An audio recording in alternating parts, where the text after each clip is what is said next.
I lost many potatoes and almost lost fingers in the process. But as a teenager, things got rough. I don't know about you, but me, Hein, as a teenager, I became so incredibly self-conscious. You know, to me, it felt as if everybody's watching me all the time, and I can't even stay back. And the one thing I wasn't going to do, I wasn't going to walk down the road with this horrible white stick to show the world that I'm blind. No ways.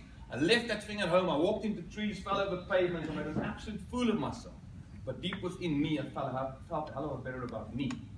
And I guess what made it worse was just, in fact, I recall sitting in a physiology class at school. Of course, the only reason we had physiology in blind school, not biology.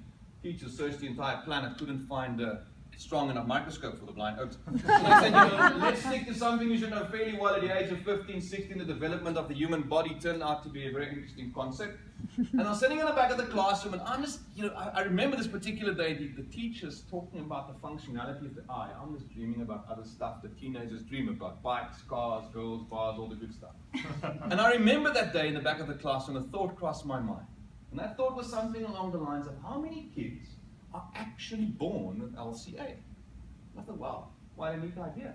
So I sneaked out the classroom, made my way to the library to go do some research on this topic. By the way, our physiology teacher was also blind. She never saw me leaving. Incredible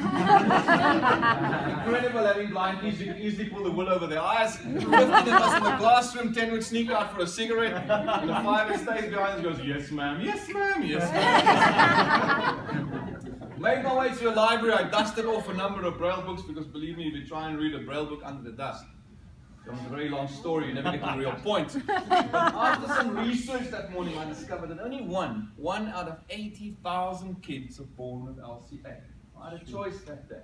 I could either see this as the most negative thing that I've ever discovered, or I could embrace it with absolutely everything I have and say, hang on, Hein, the fact that you're different to 80,000 kids is the most unique, the most special, and the most positive thing you've ever discovered. Now, let me be brutally honest with you, the most difficult decision I've made to date.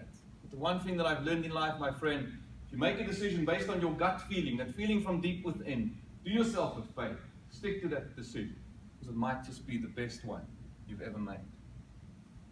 You guys still here? Well, they went so quiet, they went so quiet for the moment. I was scared they were going to sneak out the back. These guys that rise the doubles, you got to be careful. So I finished my matric early 90s, and I was in Cape Town. I did a few computer training courses. I was desperately looking for work in Cape Town, and on my way to an interview one morning, I bumped into a blind friend of mine. It wasn't too difficult, he didn't see me coming. And he's like, "Oh, dude, how are you doing, man? I haven't seen you in a while." Dude, I've never seen you before, but I'm blind. He says, "Hein, I read in this magazine about this guy who was to sail from Cape Town to Rio with 2 blind guys on board a yacht." I'm like, "What are you reading? They now print the son in Braille. I suspect you're on the wrong page, but move along." He said, "Hein, this is for real." I said, "But how are we going to do this? Just Rio is a far way off, it's not Robben Island." He said, "Well, come down on Saturday morning, they're going to show us how to operate this boat." So of course I arrived. I thought, oh well, let's give it a go. But I did decide that morning when I left home, I knew there was going to be 2 blind guys on board that yacht, and I decided, no matter what it takes, I will be 50%.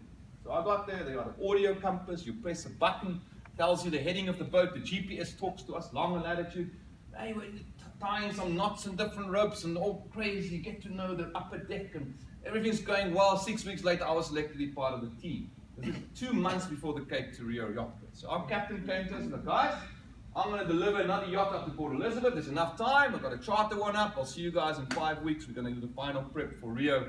He left 2 weeks out on the water. They ran into some serious trouble. In fact, boat ran on the rocks off the coast of J Bay, and they went down. He drowned, and so did 2 of his crew members. Well, this time I'm freaked out. These guys on their way to P. We want to make it to Rio. So I phoned up this blind buddy of mine. I said, "Do you have terrible news?" He said, "Yes, Hein, but geez, we simply cannot fall out the race at this late stage." I bet we can't. Can you imagine the front pages of all the newspapers?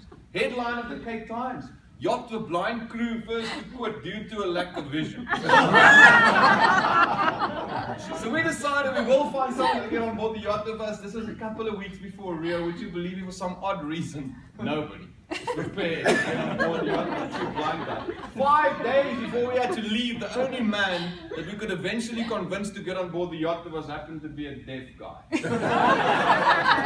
Up until today, I'm convinced of the fact that he didn't listen to our questions. That's why I didn't.